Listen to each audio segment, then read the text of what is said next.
Muy buenas noches, bienvenidos a otra edición más de Opinión Libre. El día de hoy tenemos de invitado al señor Pedro Cenas Casamayor. Él es presidente del partido Avanza País y vamos a tratar nuestro ciclo de Propuesta País. Para ello lo invitamos al estudio.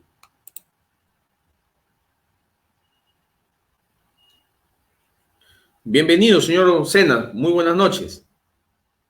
¿Cómo está? Muy buenas noches. Gracias por su gentileza en invitarme. Bueno, vamos a tratar hoy día temas de propuestas para las próximas elecciones, en este caso de Avanza País. Pero antes, quisiera hacerle algunas preguntas del día a día, de la coyuntura que se está viviendo con el tema de las reformas policiales que ha hecho el presidente Sagasti. ¿Qué opinión tienen al interior de su partido sobre estas reformas que se han dado? Bueno, mire usted, eh, cada gobierno que llega hace reformas y reformas, pero el resultado vemos que es un poco más de lo mismo.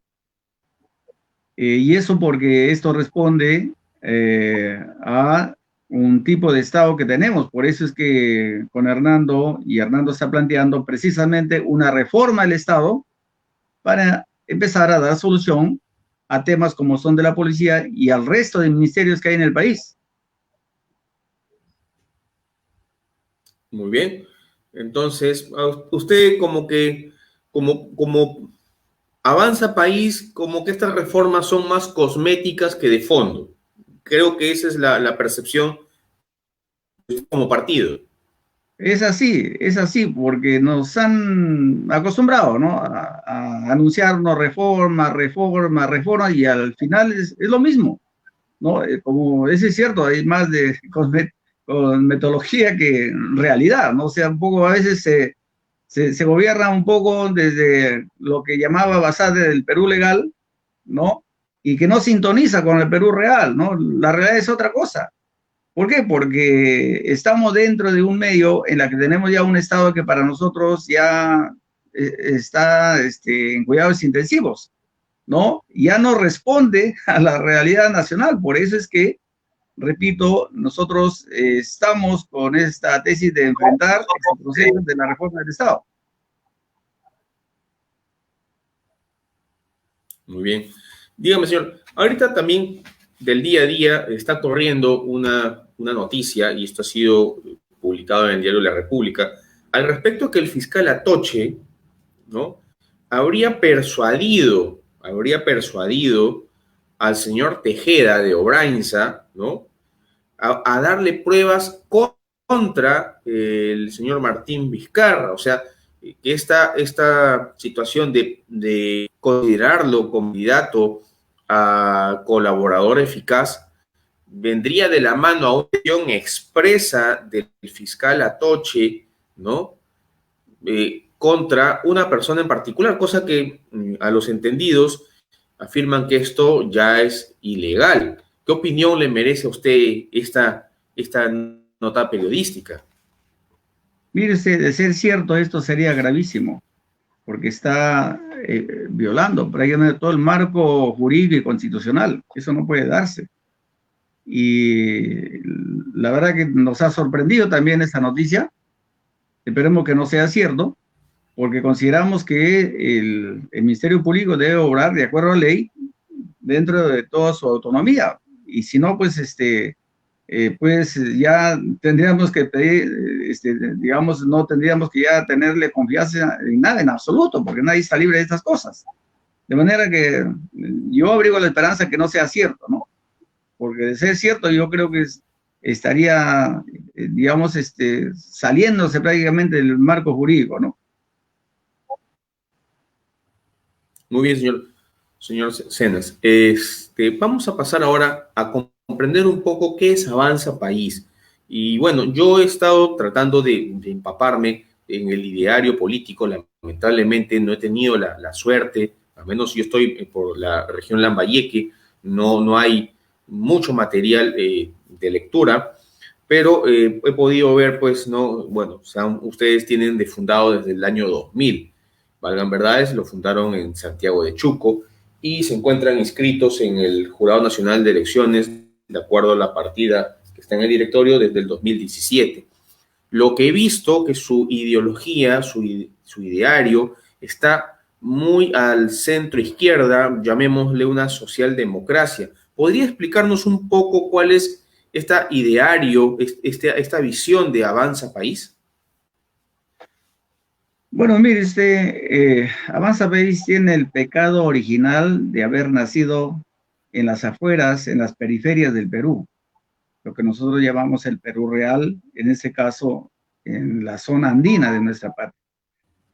Y porque nosotros, un poco mirando el espectro político cuando empezamos a hacer este proyecto, es que veíamos ya, o sea, hace 20 años atrás, que los problemas que hoy día vemos ya se daban hace 20 años atrás, ¿no? Una crisis de partidos políticos, una crisis de las, nosotros llamamos las élites políticas, y que han sobrevivido durante estos 20 años, ¿no? Y creo que ahora, a mi modo de ver, ya han llegado a su fin, ¿no? Donde podemos ver incluso con este proceso último que ha habido de las grandes movilizaciones de los jóvenes, pues hay una especie de punto de quiebra en la política peruana, donde considero que a partir de estos escenarios viene, a mi modo de ver, el nacimiento de una nueva clase política en el país, pero yo creo que ya con visión de país, o sea, no en función, digamos, a solamente a mirar las elecciones como una salida rápida, ¿no? Porque hasta ahora nos hemos acostumbrado a eso, por eso es que nosotros nos salimos un poco de las llamadas élites políticas y nos fuimos fuera de ello y empezamos a construir este proyecto que para nosotros es un proyecto que apostamos a la integración de la nación, porque el país es un país desintegrado. Y en este caminar, lógicamente, el elemento fundamental, la parte espiritual, es cierto, nosotros nos ubicamos en un centro izquierda, reivindicamos, ¿no?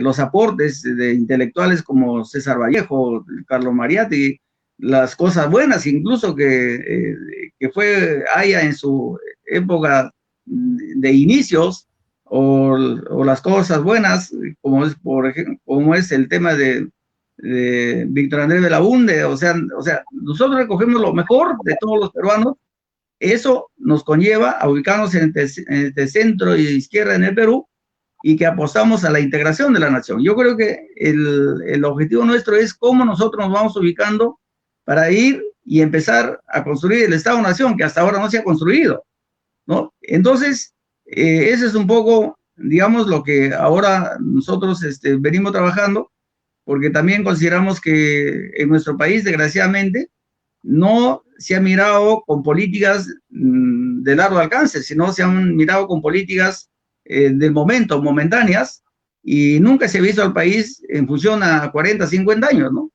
Se ha visto en función solamente a coyunturas electorales. De manera que nosotros nos ubicamos en este espectro político, y lógicamente que ahora en acuerdo político e integrado ya con Hernando Soto, él es un liberal, como dice, liberal socialista, ¿no? Porque es cierto, nosotros coincidimos con él, nosotros, es cierto, el corazoncito está a la izquierda, pero nuestro cerebro, nuestro pensamiento está un poco a la derecha, y vemos cómo es que a partir de este escenario empezamos a construir una alternativa nacional, ¿no? Muy bien, y en este ideario, en esta idealización del Estado, ¿cómo ven ustedes o cómo quieren ver ustedes a la educación? Mire usted, nosotros como partido tenemos 5 puntos fundamentales que consideramos son las líneas maestras en la cual nos estamos desarrollando y estamos construyendo este proyecto. Uno, para nosotros lo principal es la educación. Nosotros consideramos que hay que hacer una gran revolución educativa que nos permita innovar, crear, no solamente una educación que hasta ahora nos enseña solamente a leer y escribir, ¿no?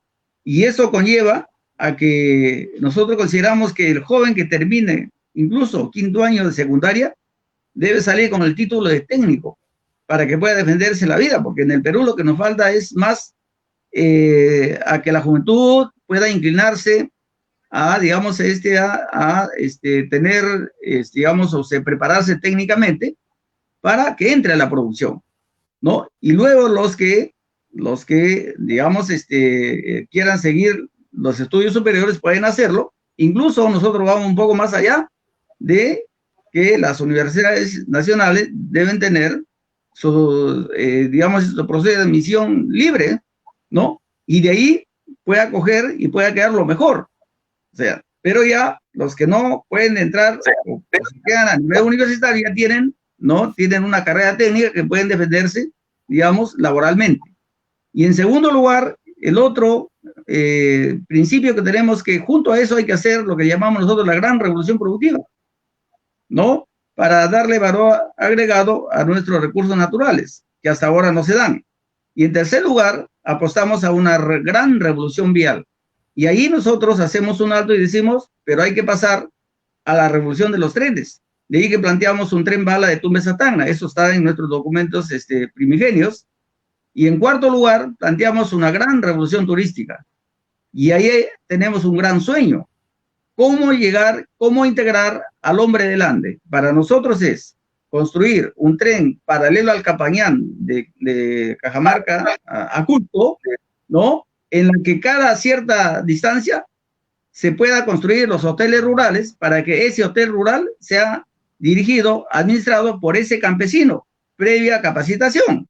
Y además, los hijos de ese hombre, de ese hermano campesino, puedan hablar todos los idiomas, pero además, la idea es cómo a partir de acá construir o fomentar a que emerja la nueva clase empresarial andina. Y creo que con eso estamos reivindicando al hombre del Ande y con eso permitiríamos a que no exista la migración masiva, como hasta ahora, ¿no? Y en quinto lugar, estamos planteando, lógicamente, la gran revolución ética y moral que tiene que ver con que nosotros reconocemos que provenimos de una gran cultura milenaria, donde no hubo ociosos, no hubo ladrones, ¿no? Y no hubo mentirosos, ¿no? Entonces, bajo esas 5 líneas maestras es la que estamos construyendo este proyecto para este siglo y, lógicamente, la educación es fundamental porque nosotros consideramos que solamente la educación nos da la libertad. Correcto. Y cuénteme cómo van a hacer o cómo piensan o qué idea tienen, porque a partir del 9 ya podríamos invitarlos para hablar del plan de gobierno, pero por el momento todavía están en el proceso de las internas. ¿Qué piensan como partido al respecto del tema de salud, teniendo en cuenta que todavía vamos a tener un 2021 en pandemia y posiblemente hasta un 2022 aproximadamente, así es. ¿No? ¿Qué han pensado en ese rubro? Mire, este es un tema que se está viendo con mucha responsabilidad y nosotros consideramos que en el país lo que ha faltado es tener una política que tiene que ver con la salud preventiva. Si al inicio de la pandemia el gobierno hubiese utilizado todos los recursos necesarios para prevenir, creo que hubiésemos evitado muchas muertes, porque no ha habido prevención. Además, no se ha invertido pues en infraestructura sanitaria como hospitales, ¿no? Hay mucho descuido, pero además en el país lo que pasa es que desde que pasó el tema de salud o educación a las regiones, se han vuelto una especie de islas donde cada región, con fines meramente políticos, politizan estos servicios y ahí están los resultados. Nosotros consideramos que el tema de la salud debe tener un mando único, ¿no? Donde debe planificarse y prever ahora, ¿no? Para las futuras pandemias que se nos vienen, porque consideramos que esta es una de las tantas que van a venir. Y es cierto, estamos en un momento que no sabemos el otro año cómo va a ser el comportamiento. Sin embargo, consideramos que sí hay que ir con un programa rápidamente de prevención, ¿no? Y eso es lo que nosotros llamamos la salud en casa, ¿no? Creo que eso, bueno, por lo menos eso es lo que estamos planteando nosotros como partido para menguar este tema de la pandemia y salvar las vidas, porque por encima de todo está lógicamente la vida, ¿no? Bien, señor Cenas, o sea, entiendo que en educación ustedes piensan hacer tipo un bachillerato, volver al proyecto del bachillerato en las instituciones educativas para que puedan certificar, básicamente certificar a los jóvenes en algún oficio o en alguna habilidad técnica. Y en el tema de la salud, digamos, aplicar un modelo previsionista, de repente de calcular áreas para que los miembros de los equipos de salud visiten y hacer que en lugar de ir a los hospitales, las atenciones sean en domicilios, no menos modelo, no me equivoco. Esa es la idea primigenia que tienen. No sé si estoy en lo correcto. Sí, claro, eso es lo correcto. Eso es lo que planteamos como partido y eso está en nuestros planteamientos programáticos. Eso lo venimos planteando desde el año 2000. Lo que pasa es que no nos han hecho caso o no nos hacen caso, bueno, porque somos un movimiento de a pie, provenimos de las periferias del Perú y esperemos pues que ahora seamos escuchados. Yo sé que Hernando muy bien lo ha acogido estos conceptos y con ellos estamos trabajando y él va a anunciar ya una vez que se inscriba ante el Jurado Nacional el plan que se tiene para empezar a reactivar la política en medio de esta pandemia, ¿no? Muy bien. Y entrando ahí, como ha mencionado al señor Hernando de Soto, creo que es una lista única la que tienen, el modelo económico. ¿Cuál va el modelo económico o todavía están afinando ese tema? Bueno, se viene trabajando, se está afinando el tema de este plan. Usted comprenderá que los momentos son cambiantes, ¿no? Y tiene que responder un programa económico en función, digamos, al momento político, ¿no? Y al momento coyuntural. O sea, para nosotros lo principal a estas alturas es que estamos trabajando, por lo menos el partido, un programa de combate al hambre, que eso tiene que ver con la generación de empleo vía inversión privada e inversión pública. Y junto a eso se tiene en cuenta el programa de salud. Luego viene la educación y el tema de un plan de seguridad ciudadana. Entonces nosotros decimos, ¿no? Que ahora incluso Hernando ya planteó la línea política, sí, pues, muchos quieren que se cambie la constitución, ¿no? Y nosotros decimos, muy bien, vamos al debate, ¿no? Entremos al debate programático para ver cuánto de cierto es o cuál es el argumento de quienes quieren que se cambie la constitución, ¿no? O, digamos, para ver si es posible o no es posible. Nosotros consideramos que lo primero, antes de cambiar la constitución, es combatir el hambre. ¿Y sabe por qué? Porque, como dicen las madres de familia en las ollas comunes, yo no como la constitución, yo como del día a día. ¿Qué me dan hoy día? Y un cambio constitucional significaría, pues, demorar 2, 3 años. Y mientras eso, ¿qué va a pasar con la gente? ¿Qué va a pasar con la gente que no tiene que comer?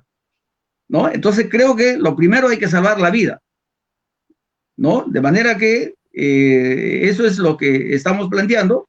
Repito, primero es salvar al pueblo de esta pandemia del hambre, ¿no? Y el tema de la salud, que es lo más prioritario, dado a la situación, a las condiciones en las cuales nos encontramos, ¿no?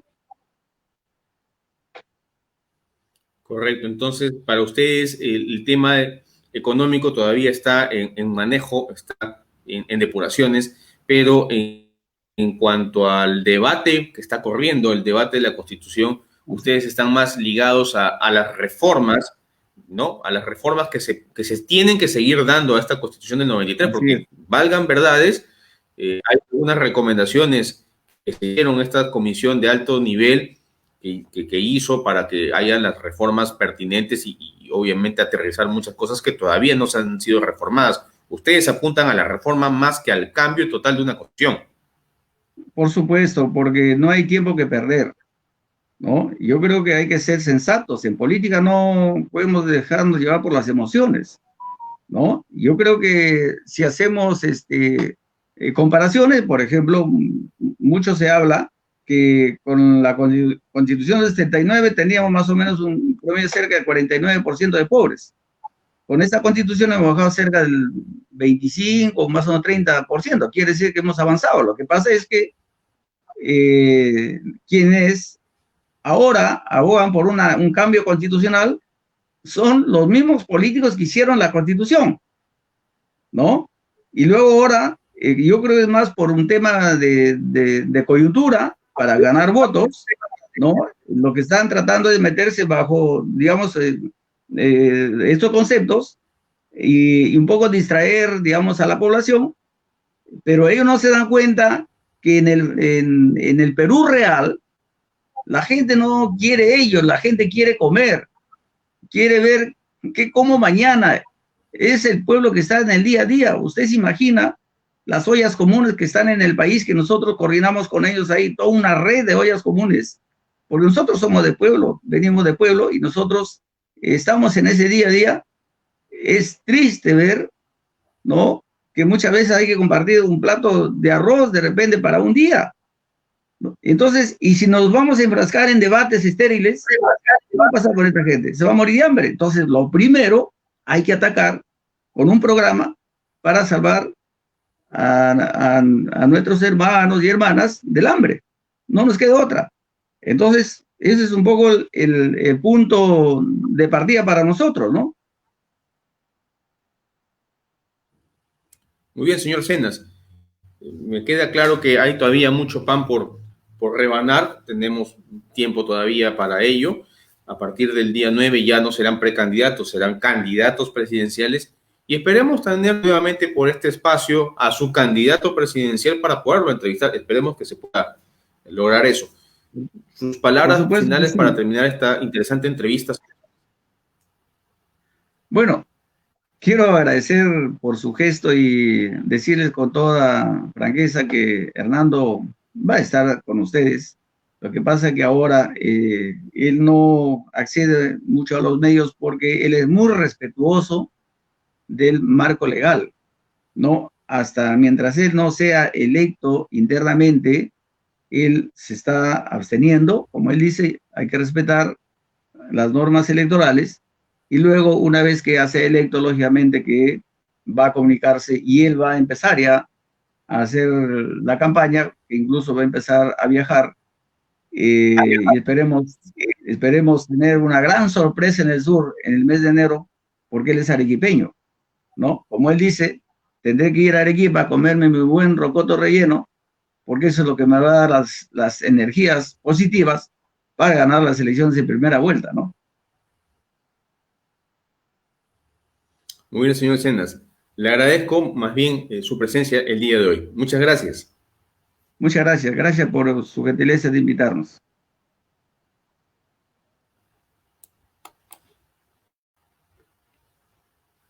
Bien, amigos, ustedes han escuchado al señor Pedro Cenas Casamayor, presidente del partido Avanza País. Ya lo saben, comenten y compartan esta entrevista y síganos también en YouTube, Instagram y nuestros podcasts en Anchor, Spotify, Overcast y Radio Public. De mi parte, hasta el fin de semana, el día viernes. Nos vemos.